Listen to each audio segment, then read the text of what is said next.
Buenas noches. Doctor Martínez, le he hecho dueño de la reunión por si acaso, porque mi internet está muy inestable. Y la doctora Castañares también es coanfitriona.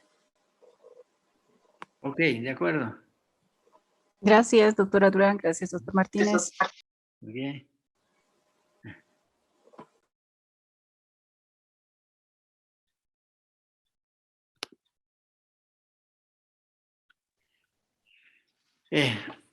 Bueno, jóvenes, en primer lugar, hemos consultado la situación de hacer la actividad magistral hasta ahora que no hay ninguna interferencia con las actividades electorales y demás, ¿no? No queremos perjudicarles y justamente esa es la intención. Hemos considerado esta situación en la reunión de cátedra y la hemos consultado con ustedes a través de sus representantes.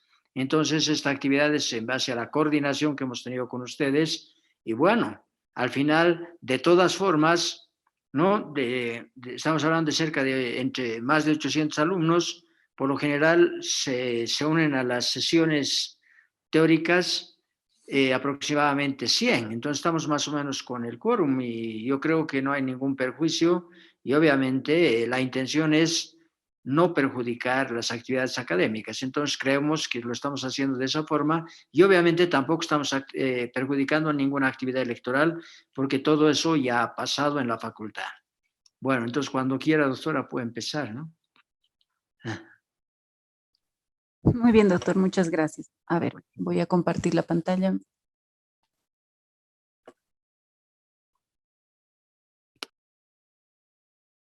Se ve la pantalla, ¿verdad? Sí, se ve bien. Ok. Espero que vayamos pasando. Muy bien, el tema del día de hoy es Tricuris Tricura. Voy a ir admitiendo al mismo tiempo a las personas que van a ir ingresando, o sea que no creo que haya mayor dificultad. Vamos a iniciar con parte de lo que es la historia. ¿Cambió la diapositiva? Perdón que pregunte. Sí, todo va bien. Perfecto. Muy Yo bien. puedo transmitirlo de todas formas. Muchas gracias, doctor. Bueno, dentro de lo que es historia de Tricuris tricura, el primer registro fue escrito por Morgani, un científico italiano en 1740 y ya posteriormente descrito también por Linneo en 1771. La descripción y figuras morfológicas fueron registradas por primera vez en 1761 por Roederer, que era un físico alemán, y poco después ya fue desarrollándose mucho más y se le dio prácticamente el nombre y la taxonomía a este parásito. Aquí vemos una figura de lo que es la hembra y el macho de Trichuris tricura. Vamos a ver. Dentro de la clasificación vemos que pertenecen al reino Animalia, al filo Nematoda, a la clase Adenophorea, al orden Tricurida, a la familia Tricuridae, al género Tricuris y la especie Tricuris tricura. Perdón. Dentro de la epidemiología vamos a encontrar que tiene una prevalencia de mayor frecuencia en zonas tropicales y suelos muy contaminados.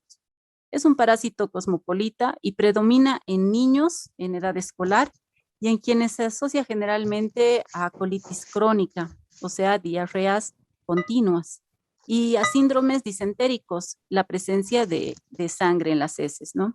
El retardo de crecimiento, de acuerdo a los tipos severos de este tipo de parasitosis. Y también vamos a encontrar que más o menos en una distribución mundial, encontrado en una literatura, que el número estimado de personas parasitadas es de 500 millones a 10,000 casos clínicos anuales, ¿no? Ocupa el tercer lugar en frecuencia a nivel mundial.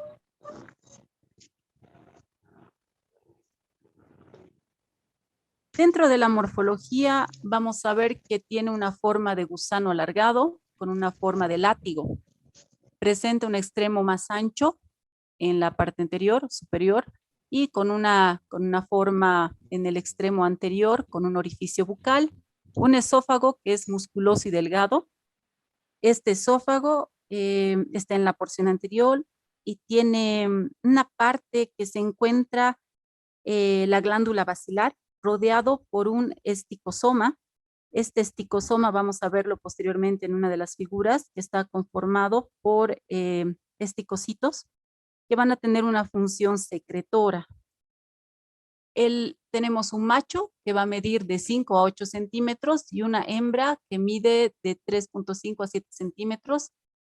En general, estos tamaños pueden ser los mayores tamaños que va a llegar a medir este parásito. Y en general vamos a tener que el parásito va a medir de 3 a 5 centímetros de largo.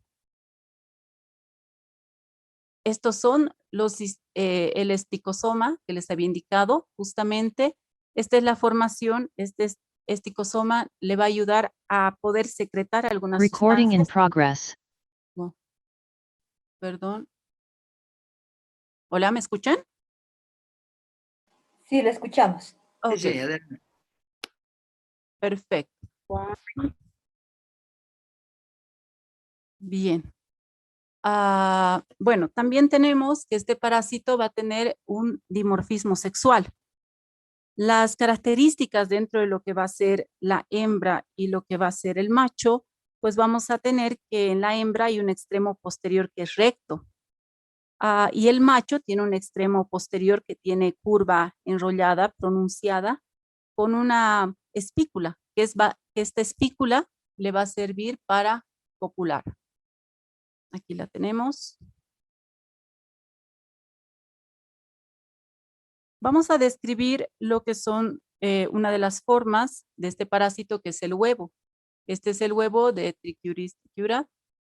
Es característico y fácil de identificar porque tiene la forma elíptica. Muchos lo describen como una forma de limón. Tiene dos prominencias polares que son translúcidas y que prácticamente se asemejan a tapones. Tiene una membrana doble, una membrana que va a ser una cubierta amarillenta y una que va a ser la externa y una que va a ser más translúcida, que va a ser la capa interna. Los huevos fertilizados no presentan segmentación en la ovoposición y estos huevecillos tienen la forma característica, como les decía, como un limón, o muchos le dan la forma o indican una forma de barril. Va a medir de 50 por 25 micrómetros y es de color café. Dentro de lo que es el ciclo biológico, vamos a tener que esta infección se adquiere por ingestión de alimentos o agua contaminada. Contaminada con los huevos que son infestantes. Estos huevos tienen que ser embrionados. Puede persistir esta infección 1 a 8 años. Si bien en casi la mayoría de literatura que he revisado es 1 año, pero estos son más o menos los rangos de 1 a 8. Se da un periodo prepatente de 2 a 3 meses aproximadamente. Y una vez que son ingeridos estos huevos, que son los infecciosos, se desarrolla en el intestino delgado. Después de unos 10 días que va a desarrollarse y va a migrar hacia el intestino grueso. Se va a adherir a nivel de lo que es la válvula ileocecal, o sea, a nivel del apéndice cecal, y va a terminar de desarrollarse a nivel del ciego. Este gusano se va a convertir en un gusano adulto, un gusano hembra, un gusano macho.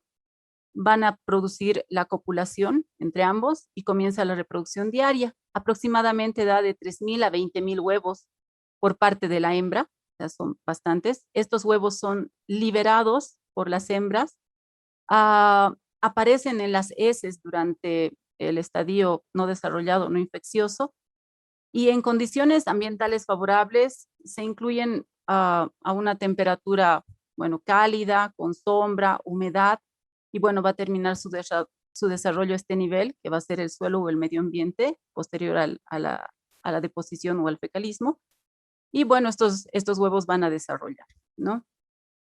Con respecto a cómo se adhieren a nivel de la mucosa intestinal, justo a nivel del ciego, van a enclavarse en la mucosa por medio de lancetas retráctiles y se van a quedar pegadas en un extremo, justo el extremo que tiene el extremo más agudo, el cual incluso va a producir lesiones a nivel de lo que va a ser la mucosa y va a producir lesiones hemorrágicas.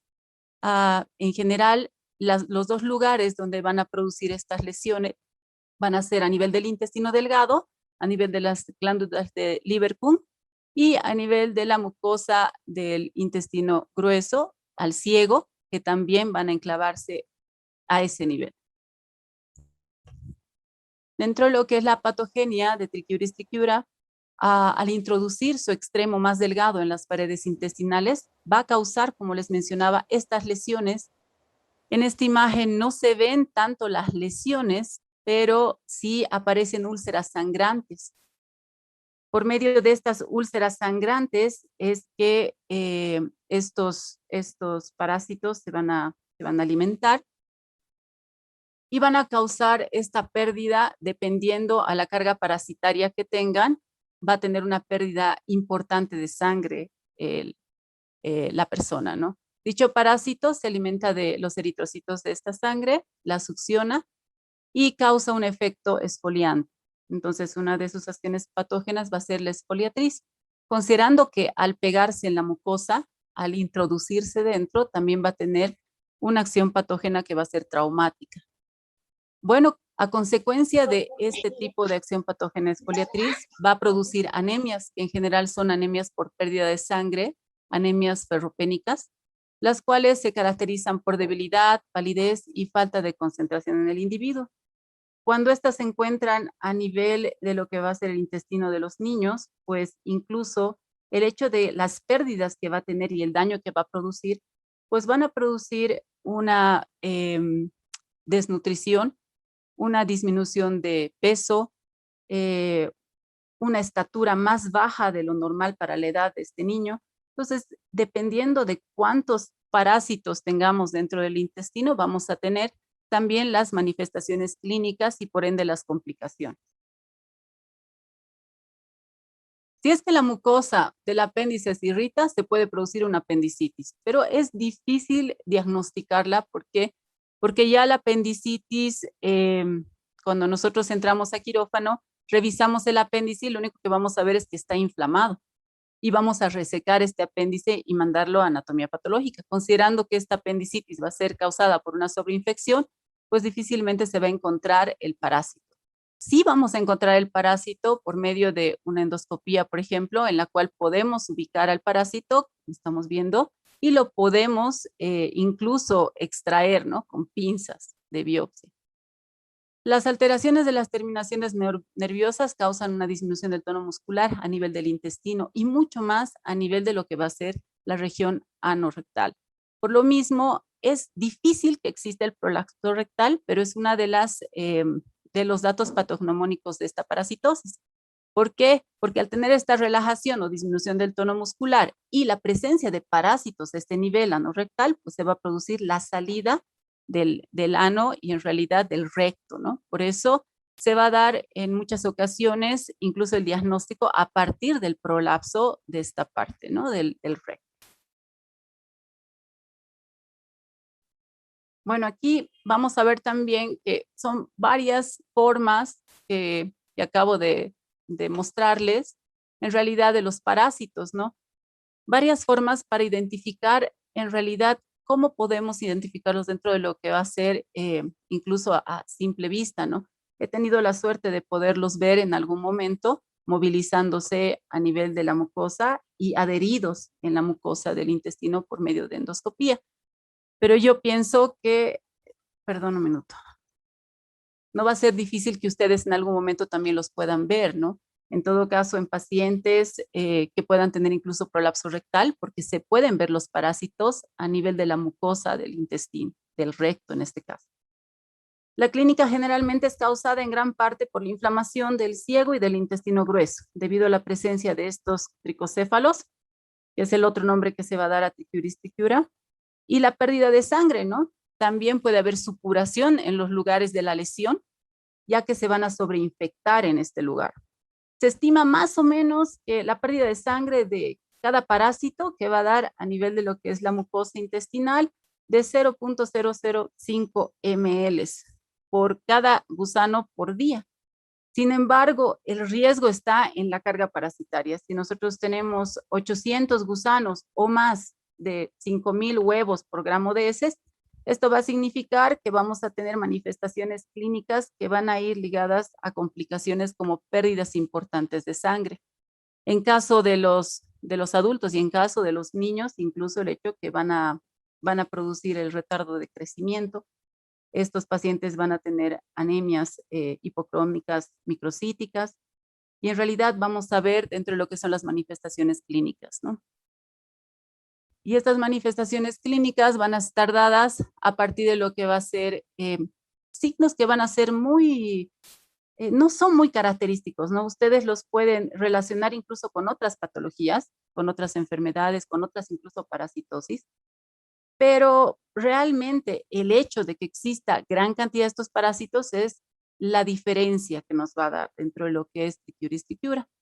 Bueno, dentro de estas manifestaciones que van a estar el dolor abdominal, la cefalea, la hiporexia, la pérdida de peso, diarrea crónica, disentería, el pujo y tenesmo, que son los datos importantes dentro de lo que va a ser también el prolapso rectal, ¿no? Que por esta también es la causa del esfuerzo que hace la persona, por lo cual ocasiona el prolapso rectal. Entonces, estas tres, diarrea crónica, la disentería, el pujo, tenesmo, van a ser la causa también del prolapso rectal, concluyendo que también a este nivel en la ampolla rectal tienen que estar los parásitos, ¿no? Y la anemia hipocrómica microcítica. Algo importante que me queda destacar es que mientras en los adultos, pues prácticamente nos va a producir una anemia por déficit de hierro, ya para los niños, pues incluso el hecho de que pueda ser sanguinolenta puede ocasionar datos importantes de anemia en los niños, datos importantes de disminución o retardo de crecimiento, síntomas de colitis, con intensos dolores abdominales, ¿no? Ahora, en cuanto a las complicaciones que puede ocurrir, esta parasitosis no viene sola, ¿no? Viene muchas veces con otro tipo de parásitos, o sea, con una poliparasitosis además de, y que la combinación de algunos parásitos van a ocasionar más clínica y más problemas en las personas, ¿no? El prolapso rectal, anemia, apendicitis, infecciones bacterianas porque son sobreagregadas, ya que va a ser una sobreinfección por una traslocación bacteriana, ya que va a existir irritación a nivel de la mucosa. Y acuérdense que el intestino grueso es el que más bacterias va a tener, ¿no? Entonces, prácticamente estas bacterias que van a hacer van a sobreinfectar el lugar de la lesión que va a producir este parásito. Bueno, también el retardo en los niños pondoestatural, el déficit cognitivo a nivel de lo que va a ser la respuesta en la parte escolar o académica. Y vamos a ver que esta mucosa va a estar edematosa, friable, va a ser de fácil sangrado. Nosotros pasamos por esta mucosa con el endoscopio y se desgarra totalmente el lugar, ocasionando también algunas lesiones. Hay degeneraciones y necrosis de células cercanas al lugar. ¿Por qué? Porque se encuentra adherido el parásito y las hemorragias subepiteliales van a tener una inflamación difusa y va a haber presencia de linfocitos y eosinófilos en el lugar, ¿no?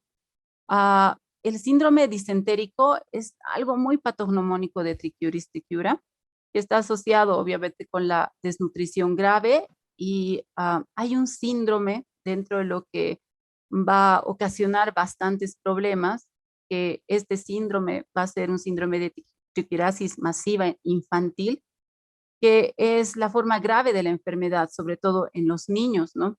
Que va a ocasionar déficit de hierro, disentería crónica, va a existir el prolapso rectal, dedos en palillo de tambor, que realmente he buscado el tipo de patogenia que se da para este tipo de dedos en palillo de tambor, pero no la he encontrado, sobre todo considerando esta parasitosis.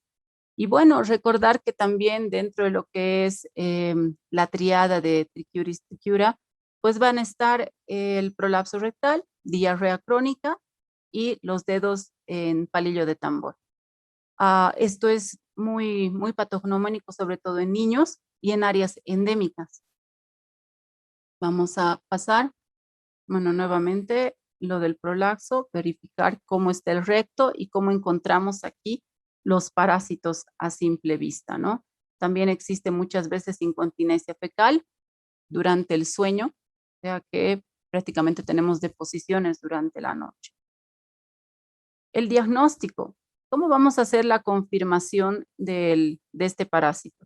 Bueno, va a ser por la búsqueda de huevos mediante exámenes coproparasitológicos, por metodología de concentración y métodos cuantitativos. Habíamos hablado de que prácticamente la carga parasitaria era importante y bueno, podemos definirlo en métodos cuantitativos como el CAT-OCAT, para evaluar la carga parasitaria y la respuesta del tratamiento, y verificar cómo está yendo el tratamiento que nosotros estamos realizando, si está disminuyendo esta carga parasitaria o no está disminuyendo.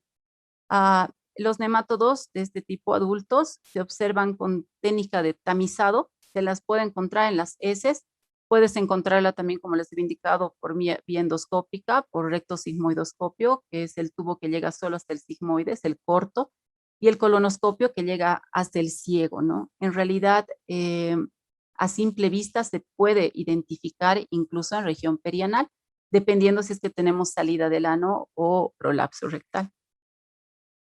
En cuanto al tratamiento, tenemos la utilización del mebendazol, que vamos a utilizar en dosis de 100 miligramos cada 12 horas durante 3 días.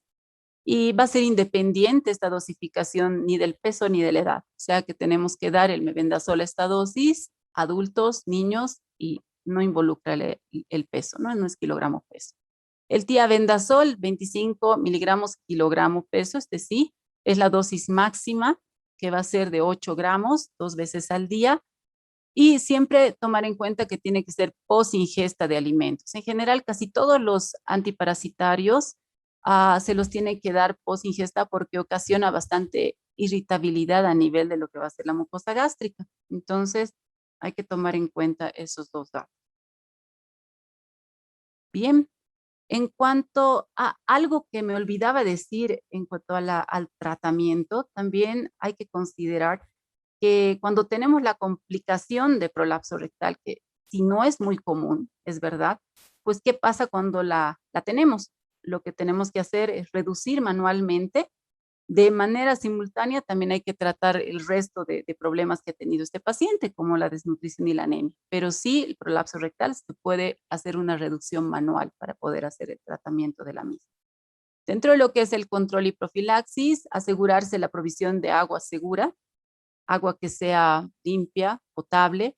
La eliminación sanitaria de las excretas es muy importante, ya que el fecalismo va a ser la primera causa, bueno, en realidad la causa de la contaminación de esta parasitosis. La educación sanitaria respecto al correcto lavado de manos. Evitar ingerir tierra, eso para los niños, ¿no? Porque muchas veces los niños chiquitos van gateando y se van metiendo la mano a la boca. Y en lugares donde realmente el lugar está contaminado, y el lavado cuidadoso de frutas y verduras, que va a ser importante, ¿no? Bien, con esta parte terminamos el Cura. No sé, doctor Martínez, si es que vale la pena hacer preguntas aquí o comienzo con Enterobius vermicularis para que podamos hacer las preguntas después. Yo creo que continuamos, doctora. Después Muy bien. las preguntas. Ok. Entonces continuamos, pueden ver la pantalla, Enterobius vermicularis. El Enterobius vermicularis es un agente causal de enterobiosis humana. Es llamado comúnmente como xiru por la cola aguda, que en español se lo llama así, y en inglés se lo llama pinworm o gusano en alfiler, justamente por la forma que están viendo aquí, ¿no? Fue descrito por Carlos Linnaeus en 1758, quien nombró a este parásito como Ascaris vermicularis, pero posteriormente ya recibe el nombre de Enterobius. ¿Por qué? Por enterón, que va a ser intestino, y bios, que va a ser vida, o sea, vida en el intestino. Y bueno, es descrito de esta forma y a partir de estos años, que es 1977, pues ya recibe el nombre de Enterobius. El Enterobius vermicularis es un nemátodo cuyo único hospedador natural va a ser el hombre, y la distribución también va a ser cosmopolita, como la anterior parasitosis. Y este va a tener la diferencia de que también se encuentra o es común en zonas frías, bueno, en zonas templadas, también se puede dar en zonas tropicales y se presenta a todos los niveles socioeconómicos, ¿no? Dependiendo mucho de la higiene que tengan estas personas. En general es prevalente en condiciones de hacinamiento y falta de higiene. El mayor número de casos se presenta en niños de 2 a 12 años de edad y en general está relacionado con lugares cerrados, o sea, orfanatos, instituciones de ayuda, internados, guarderías, donde realmente hay un hacinamiento. Tiene que ver mucho con el tema de aseo, por ejemplo, el uso de ropa interior por muchos días y la disminución de aseo en estos pacientes, ¿no? La epidemiología es más común en zonas templadas y frías por el hecho de que te vas abrigando mucho y no te quitas la ropa o no te bañas. En definitiva, también es prevalente en individuos que tengan hacinamiento y promiscuidad. En México se ha descrito 60% de escuelas y asilos para niños con la presencia de este tipo de parasitosis. En Bolivia no tengo una estadística conforme como para poderles dar. Sin embargo, sabemos que, por ejemplo, los colegios que tienen bastante número de alumnos, pues pueden tener contaminación y sobre todo la parte de internados, orfanatos, como les había dicho anteriormente. La morfología. Este va a ser un nemátodo que va a ser pequeño, filiforme, de color blanco nacarado. Es delgado con un extremo posterior que va a ser afilado. El extremo posterior que va a ser afilado, delgado, tiene la forma de alfiler. Es curvado en el macho y es recto en la hembra. El macho presenta una espícula copulatriz que le va a servir para copular con la hembra y en el extremo anterior va a presentar unos procesos alares que van a ser estos procesos alares que son cefálicos característicos de esta especie. Tiene una boca y tiene 3 labios y se aprecia un bulbo esofágico en ambos. El macho va a tener de 3 a 5, la hembra de 8 a 12 milímetros, o sea, prácticamente lo más grande va a ser 1 centímetro. Y de diámetro, el macho va a tener 0.1 a 0.2 milímetros de grosor y la hembra va a tener 0.3 a 0.5 milímetros de grosor. Los huevos depositados van a ser de 5.000 a 16.000. Muy bien, dentro de las formas tenemos los huevos que van a ser ovoides, alargados, una cara va a ser plana y la otra va a ser convexa, como la vemos, plana y convexa. Mide de 45 a 60 micras de largo y 20 a 30 de ancho. Tiene una cubierta que va a ser delgada y otra cubierta, y una cubierta transparente. A través de esta cubierta transparente vamos a ver una larva desarrollada aquí activa, ¿no? Como en esta figura que muestra aquí. Bien. Aquí tenemos la forma primero del huevo, el huevo embrionado y la diferencia del huevo larvado. Ahora vemos cómo está una masa amorfa dentro de lo que va a ser el huevo que no está embrionado todavía. El embrionado ya va a tener una forma girinoforme y posteriormente ya el huevo larvado va a tener una larva que va a ser o un embrión vermiforme o huevo larvado. Este va a ser el infestante. Dentro de lo que es su ciclo biológico, tiene un ciclo monoxeno. La forma infestante es el huevo embrionado con la larva dentro. La contaminación va a ser fecal oral, o sea, que nos vamos a contaminar por medio de las heces fecales hacia la boca. También otra de las formas va a ser a través de los fomites, o sea, la ropa de cama, los juguetes, la ropa interior. las manos contaminadas, que va a ser otra forma, mecanismo de infección, y puede también ingresar por inhalación.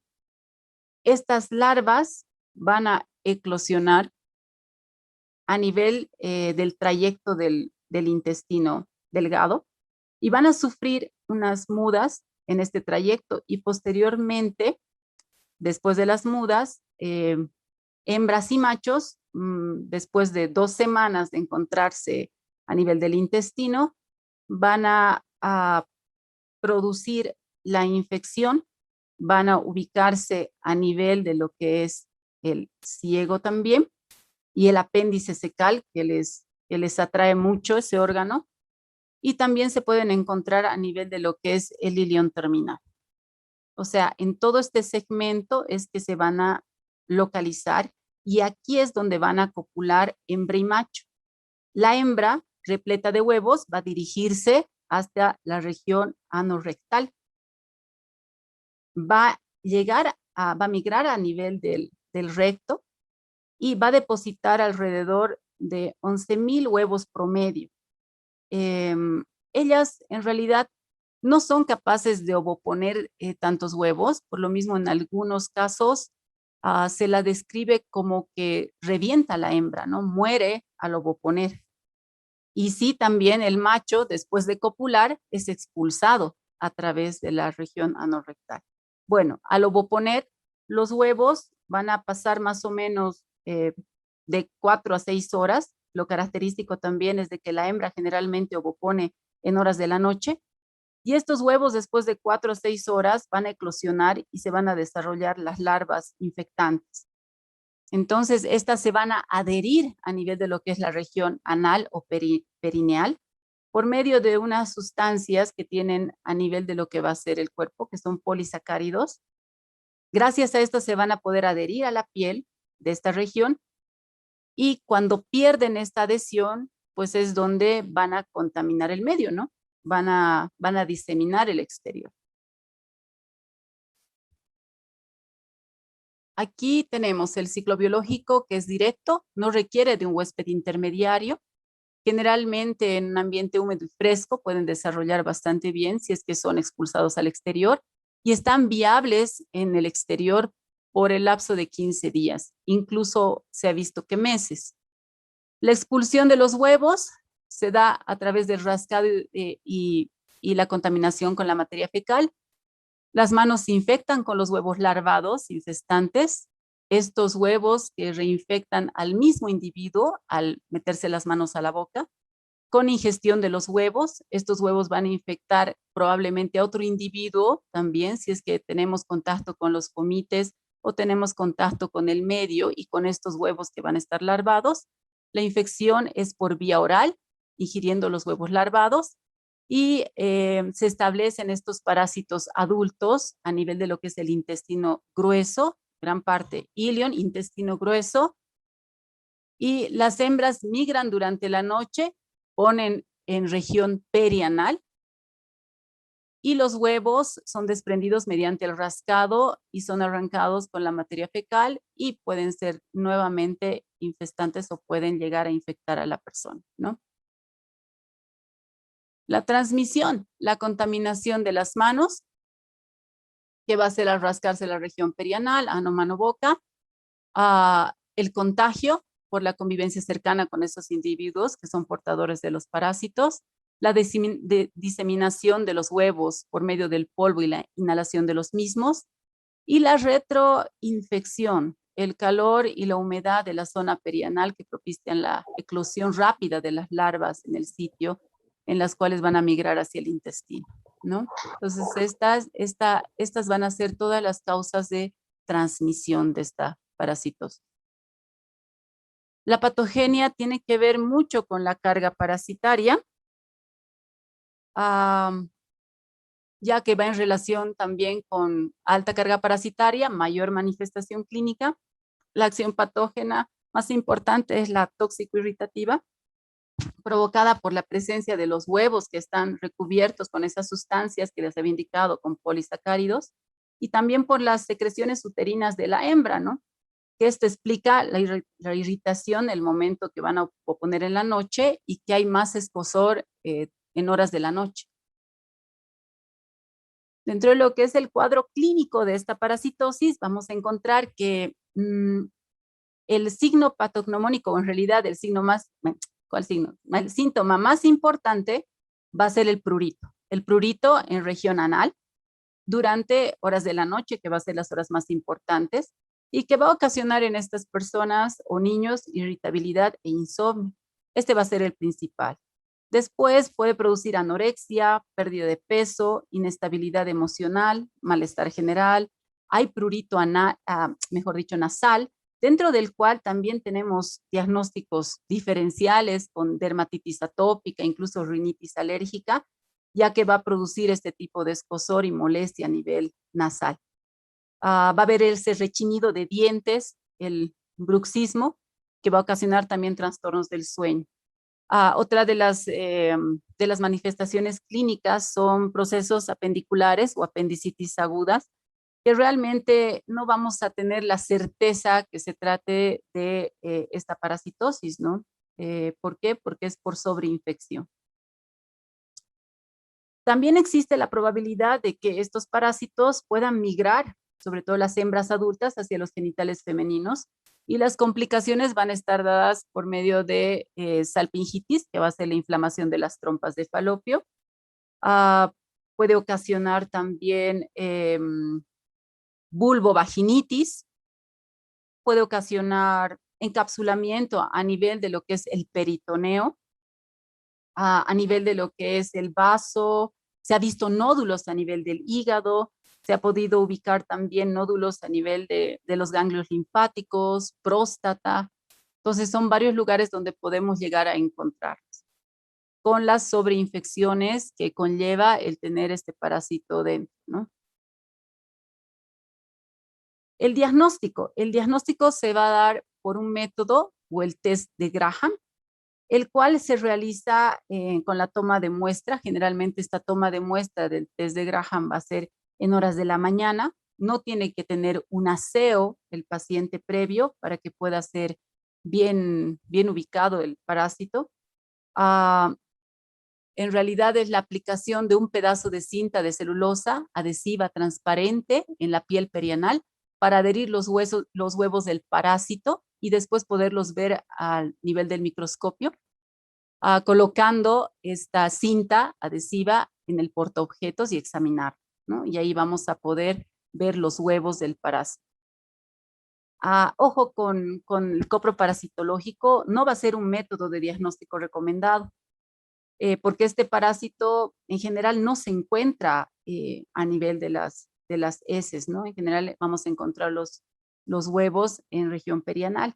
Sin embargo, en algunas ocasiones podemos encontrar a los machos, que son eliminados después de la cópula, y algunas veces también huevos, ¿no? Pero en general no es la metodología diagnóstica recomendada. El método de Graham, el test de Graham, es el principal, el que nos va a ayudar a identificar este parásito. Y dentro del tratamiento, vamos a hacer el tratamiento con albendazol, 400 miligramos, una dosis única. El mebendazol, 100 miligramos, 2 veces al día durante 3 días. Y el pamoato de pirantel, 10 miligramos, kilogramo peso, dosis única, vía oral, con un máximo de 1 gramo para la toma diaria. Las recomendaciones dentro de lo que va a ser el tratamiento, va a incluir el tratamiento para toda la familia y se debe repetir después de 15 días, considerando que ese más o menos es el promedio de días que se va a encontrar en el medio ambiente. Entonces, por esta probabilidad de reinfección es que vamos a poder repetir o tenemos que repetir el tratamiento, no solo al paciente, sino a la familia entera, porque todos los que han estado en contacto con esos fomites, con esos juguetes, con esa ropa, pues se pueden contaminar.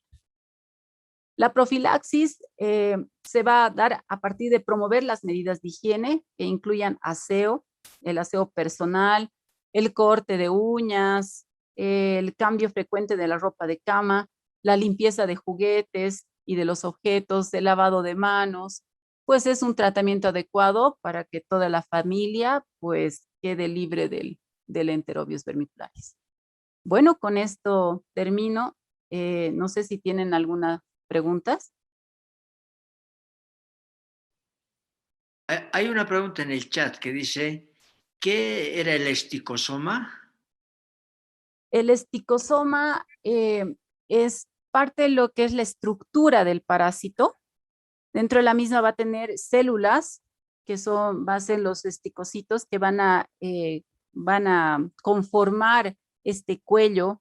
En realidad, a ver, les voy a mostrar este cuello o esta formación de todo el tubito del parásito, el cual va a permitir la secreción de algunas sustancias, entre ellos los polisacáridos de los que les estaba hablando, ¿no?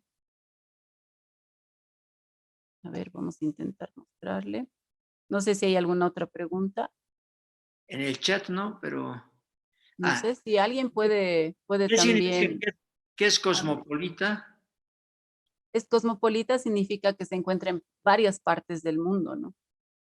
Aquí estamos. La otra pregunta es, ¿cuál es la forma infectante de Enterobius? De Enterobius va a ser el huevo larvado. Creo que estaba. ¿Qué es el oxiuro? Oxirio es igual, Enterobius vermicularis, ¿no? Aquí está, este es el esticosoma, no sé si lo pueden ver. Es parte de lo que es Trichuris trichiura. Están viendo la imagen, ¿no, doctor?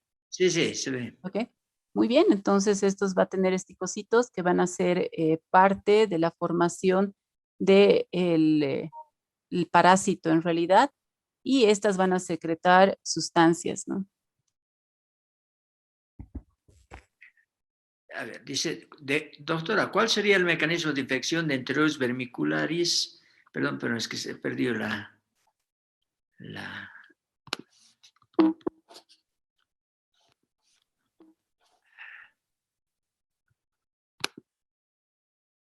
Expandir. ¿Cuál es la forma infectante de Enterobius vermicularis? ¿Embrionado o larvado? Eso no entendí. Larvado. El Sí, larvado es la forma infestada. ya. ¿Cuáles son los otros nombres con los que se conoce Enterobius? Ya se ha mencionado, ¿no? Oxirio, sí. Oxiuro es el nombre, que ella era una pregunta.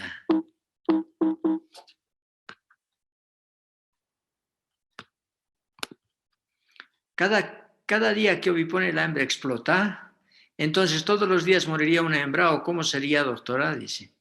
En realidad, la capacidad que tienen para ovoponer es dificultosa porque se obstruye la parte genital de las hembras en cuanto quedan, de alguna forma, quedan grávidas. Entonces se le hace difícil ovoponer, tanto así que revientan, ¿no? Revientan para poder ovoponer. Sí mueren. O sea, al ovoponer muere la hembra. Igual que después de copular, el macho es expulsado, ¿no? Ya. La otra pregunta es, ¿cuál era el diagnóstico inicial de Trichuris trichiura? Diagnóstico inicial. Sí. No entiendo la pregunta. De elección, perdón. ¿Cuál era el diagnóstico de elección? Disculpa, para Trichuris trichiura. El diagnóstico de elección para Trichuris trichiura van a ser por ejemplo, ver la carga parasitaria con CAT-OCATs y los métodos de concentración. La otra pregunta es, ¿Enterobius vermicularis también puede producir apendicitis? Sí, también puede producir apendicitis. Acuérdense de que son muy pequeños y como tienen preferencia por estar en este órgano, pueden ingresar y pueden ocasionar que se inflame el apéndice, ¿no? Y en realidad incluso puede ocasionar de alguna forma, si son más de un parásito, que se obstruya y que se haga una apendicitis aguda, ¿no? Okay. Otra pregunta. Buenas noches, doctora. ¿Cómo dijo que se trataba el prolapso rectal y por qué dijo que se da? Wow, hemos hablado hartísimo de prolapso rectal. Bueno, en realidad se da primero por la presencia del parásito dentro de lo que va a ser la región anorrectal, ¿no?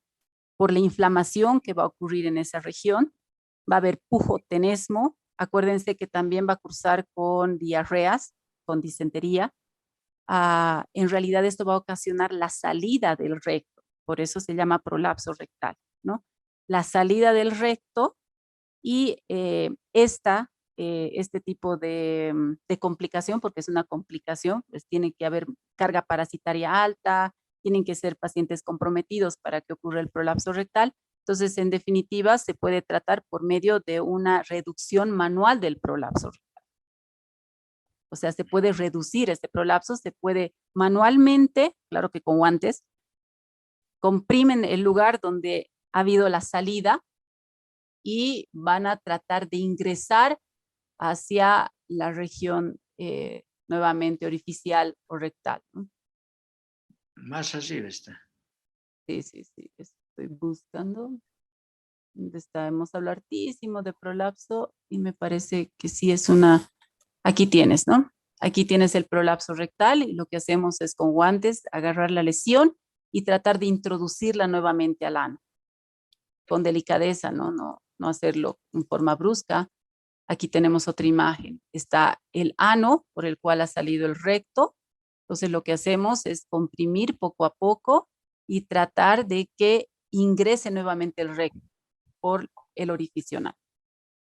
Sí, tal vez, digamos, vale la pena explicar de que lo que se hace es con el dedo pulgar, ¿no? Con el dedo pulgar se va reintroduciendo, procurando no dañar la mucosa, porque eso puede causar más daño. Entonces, lo importante es hacerlo lo más rápido posible, porque si no lo hacemos, el esfínter anal va a provocar compresión del tejido y lo va a necrosar y por lo tanto ya no tiene sentido reintroducirlo, sino hay que extirpar esa parte. Y eso es muy complicado para la persona.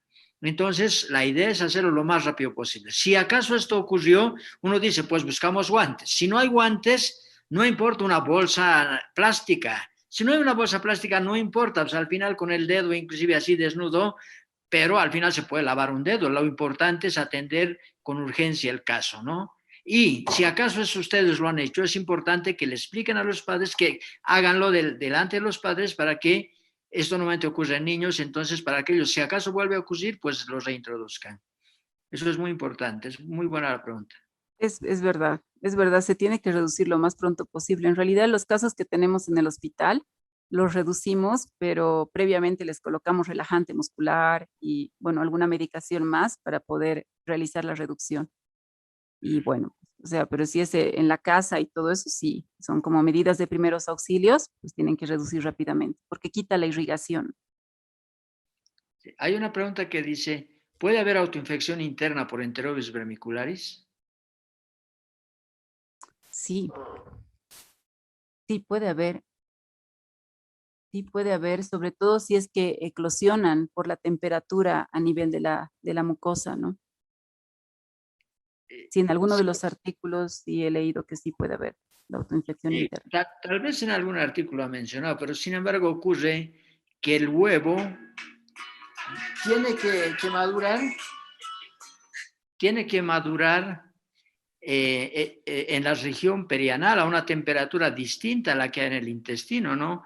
Entonces, digamos, no es posible de que alcance su estado larvario dentro del intestino. Por lo tanto, la autoinfección, si en algún momento se mencionó, pues yo creo que fue un error, justamente, ¿no? Y también es el momento de aclarar la cuestión de la retroinfección. La retroinfección se ha mencionado y está mencionada en muchos textos, Sí. en muchos, es más, en la mayoría de textos de parasitología. Para eso, ¿qué tendría que ocurrir? Una vez que en el interior del huevo, en la región perianal, se ha formado la larva, entonces eclosionaría la larva y se reintroduciría por el ano para llegar a su hábitat. Esa es la teoría que se ha manejado bastante y les digo, y está todavía descrita en la mayoría de los libros. Sin embargo, es poco probable porque no tendría mucho sentido que un parásito que ha salido vuelva a reintroducirse y además hay que tomar en cuenta que iría a contracorriente, porque la peristalsis hace que el contenido intestinal vaya hacia el ano. Entonces el parásito tendría que franquear, o sea, ir de contracorriente. Por lo tanto, por lo menos en la cátedra hemos hemos considerado que las razones para justificar la retroinfección serían poco probables y habríamos descartado la situación de que esto pueda ocurrir, porque de hecho los primeros autores que mencionaron esto son de principios del siglo pasado. Entonces, y después ya se ha ido descartando esta posibilidad de la retroinfección. Entonces creo que es válida la pregunta para hacer esta aclaración, ¿no? Bien. A ver, vamos a...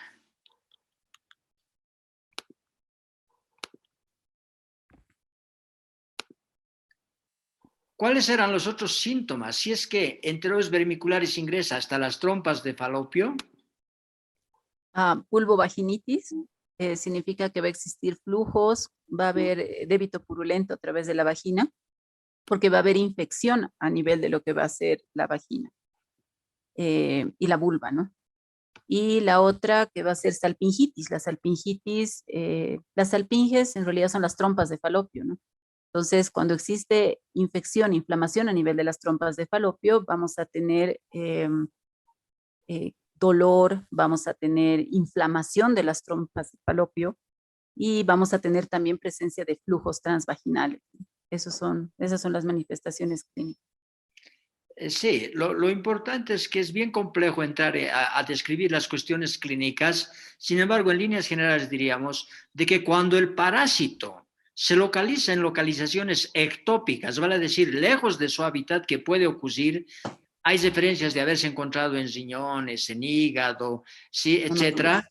Sería por una migración así que no se logra entender muy bien, pero el parásito habría logrado llegar a estos lugares y en estos casos las manifestaciones clínicas están relacionadas con el tejido que van afectando. Entonces, yo qué sé, si llega al riñón, provoca pues una nefritis, ¿no? Y entonces tiene todo un conjunto de manifestaciones clínicas que no las podemos explicar por el hecho de que estamos en un segundo año donde no manejamos todavía la cuestión clínica. Tratamos de darles algunas características importantes, con el prurito anal, por ejemplo, y se entiende muy bien la cuestión del prurito anal, ¿no?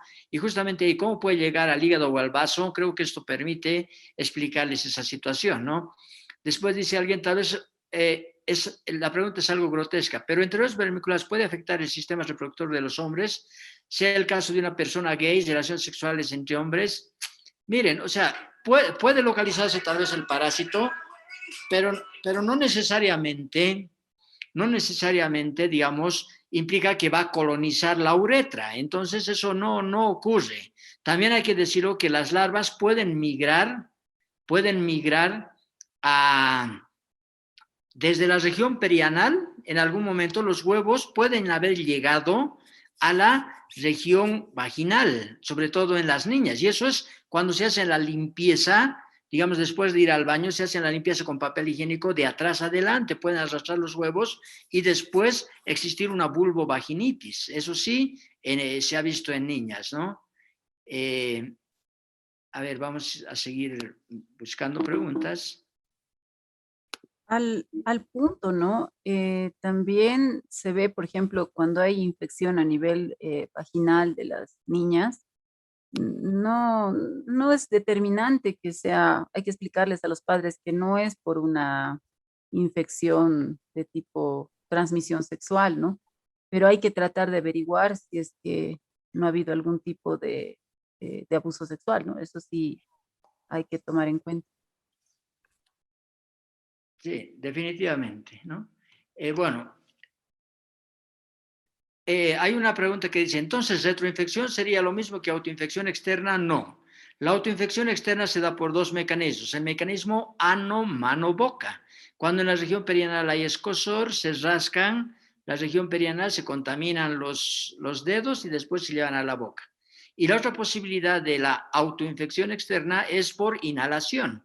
Cuando se saca la ropa interior, por ejemplo, del niño, entonces los huevos flotan y pueden ser inhalados. Entonces puede infectarse el mismo niño o puede infectarse el resto de la familia. Por eso el tratamiento tiene que ser a la familia, ¿no? Solamente esto para explicar y estaríamos descartando la situación de que exista retroinfección, ¿no? Para aclarar. Disculpen que tenga que ir aclarando algunas cosas porque ya se han mencionado, entonces para no hacer más larga la cuestión de las preguntas.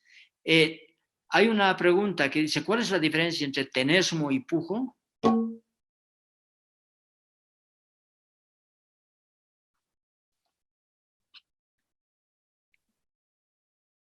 ¿Aló? Hola. Sí. Ok. El pujo es la sensación que nos da de pujar cuando tenemos el contenido de heces a nivel rectal. O sea, tenemos las heces en el recto y tenemos la sensación de pujo. El tenesmo significa el hecho de que uno quiere seguir teniendo deposiciones, ¿no? Uno es la sensación y la otra es el hecho de que uno quiere seguir teniendo deposiciones, ¿no? El pujo y tenesmo tiene que ver mucho con el hecho de la ocupación del recto. Si ustedes tienen algo ocupando el recto, pues les va a dar la sensación de pujo y tenesmo, ¿no? Sí, la otra pregunta es, ¿cuál es la acción patógena que causa el prolapso rectal?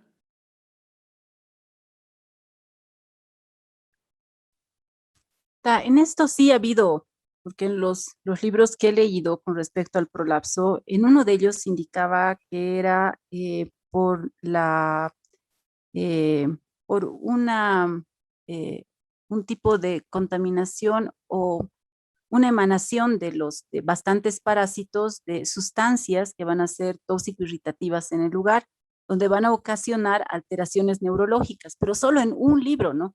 En el resto de libros menciona únicamente el hecho de tener los parásitos, la alta carga parasitaria dentro de lo que va a ser la región anorrectal, que va a ocasionar el prolapso rectal a partir de este pujo, de este tenesmo, de las deposiciones líquidas, ¿no?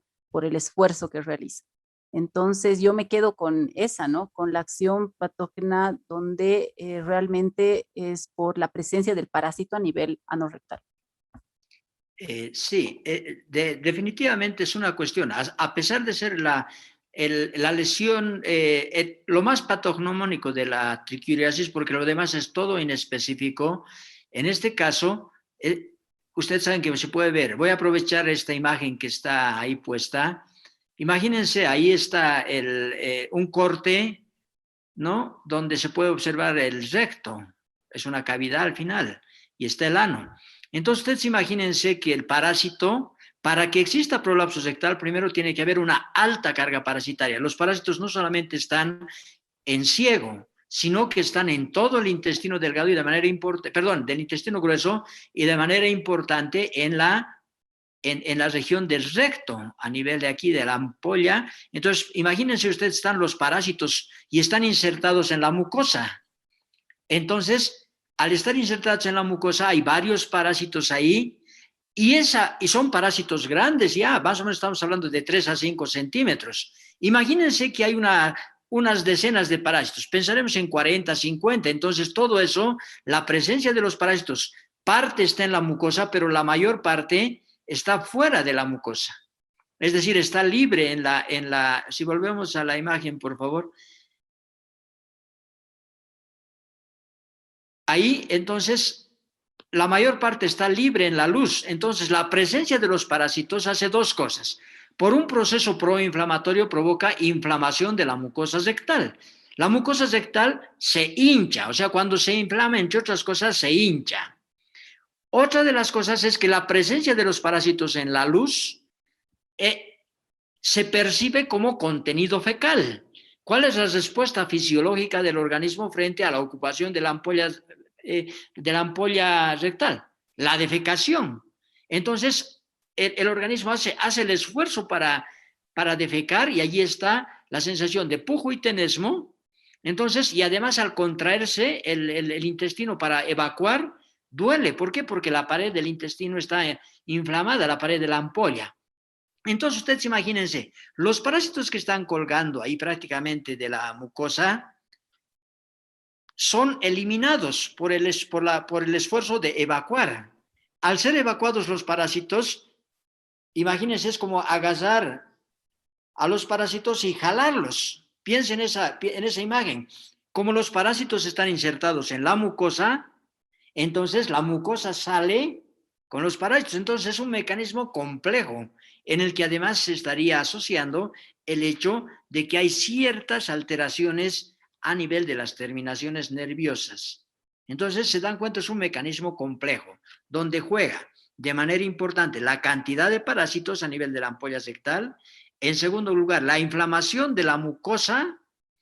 En tercer lugar, la contracción muscular para evacuar la ampolla rectal.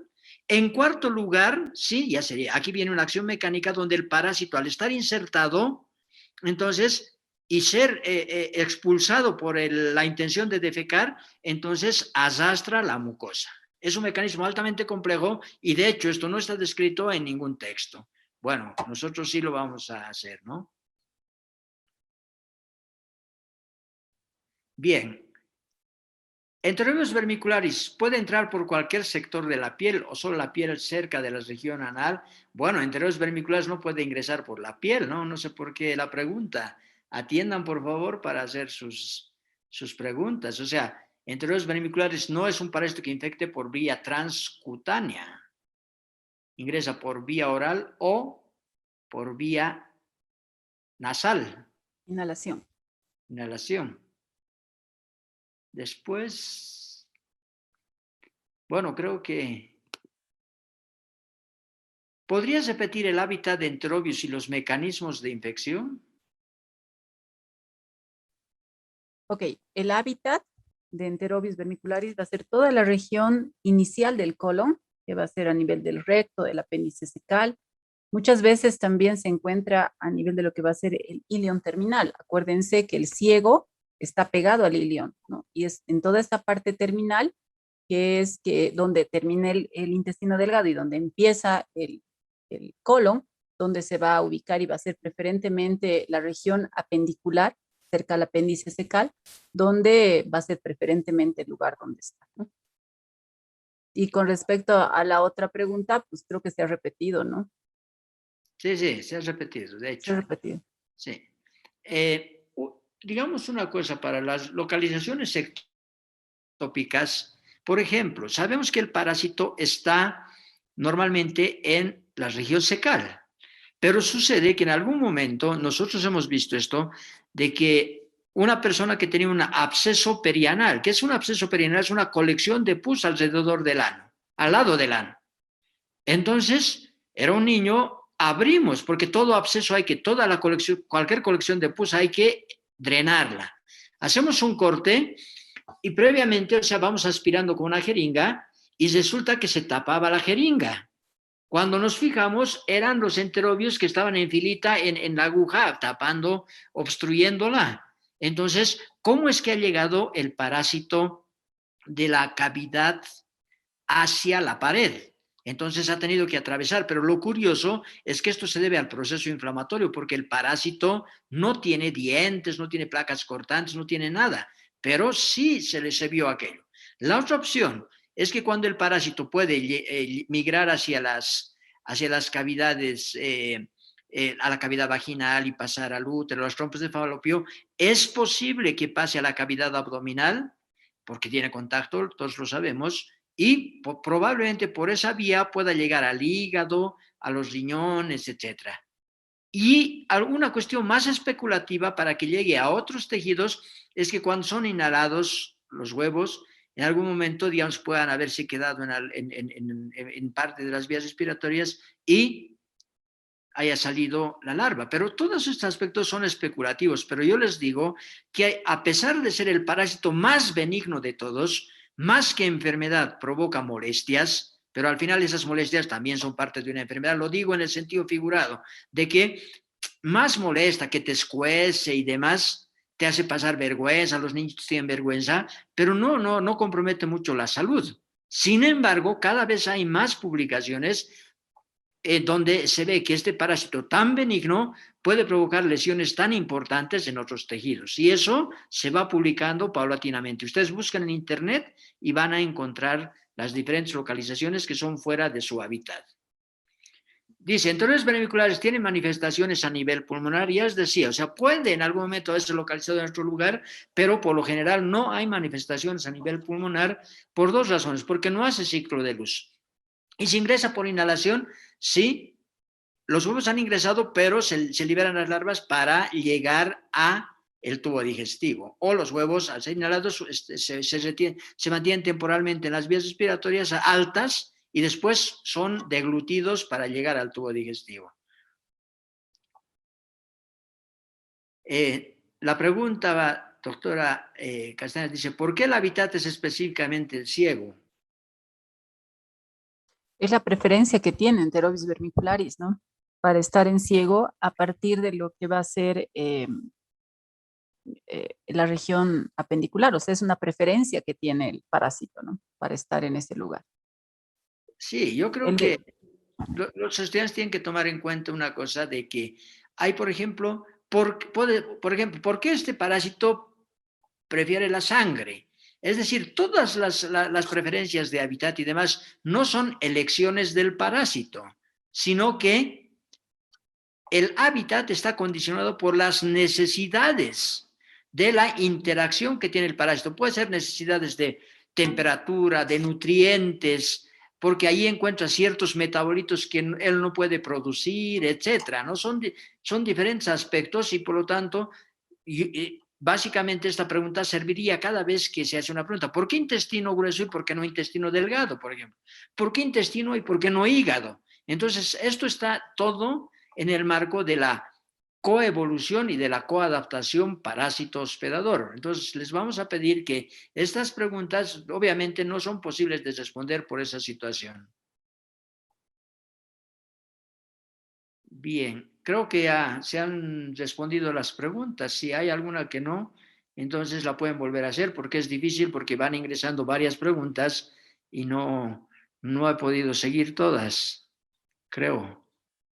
Bueno, me parece entonces que todas las preguntas han sido respondidas. sí, yo creo que sí. Bueno, les agradezco mucho la atención, le agradezco mucho la participación al doctor Eddie Martínez, a la doctora Pamela Durán, y pues ya nos vemos para la siguiente teórica. Un abrazo grande y muy buenas noches. Buenas noches, gracias a todos, gracias doctora Durán por la organización de... Gracias, doctores. Buenas noches. Gracias, doctores. Gracias, doctores. Buenas Gracias. noches. Gracias, doctoras. Gracias, doctor. Buenas noches. Hasta luego.